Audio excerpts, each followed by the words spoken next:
আমার স্বাগত। আর বসন্ত, তাই বসন্তের কবিতা পড়ছি। বসন্তের একটা প্রেম বিরহের কবিতা পড়ছি।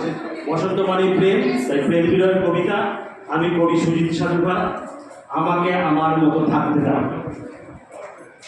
ও এসেছিল বসন্তের পাতা ঝরা জেলে, নিয়ে এসেছিল রং বেরঙের মানুষ।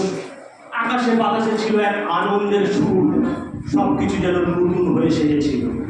ও চেয়েছিল আমি যেন ওর মতো হই, বড় সাধারণ আমি বিমানানোর কাছে।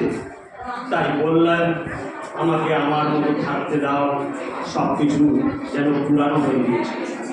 ওর হাতে হাত নাইবা রাখলাম, নাইবা শুনলাম কোনো বিষাদ পিঠোভেনের সুর। আমার স্বপ্নটা আস্তে আস্তে ঘুরছে, ওই জাহাজ মাস্তুল হচ্ছে ছাড়খাড়। আজ বছর 10 পর এক দীর্ঘশ্বাসে বলি ওর পারফিউমের গন্ধকে চিনে নিতে পারি, তবুও চিনব না। সব পেলে নষ্ট জীবন, ও আর আমার স্বপ্ন স্মৃতিটুকুই থাক। ওর জন্য লিখবো এক মহাসমুদ্র কবিতা। ও নাই বা পড়ুক, নাই বা হোক ছাপা। আমার কবিতা আমি আছি আধারে, বড় একঘেয়ে হলেও আজ উঠবে না ঝড়। তাই আমি থাকবো আমার নিজের মতো, আমাকে আমার মতো থাকতে দাও।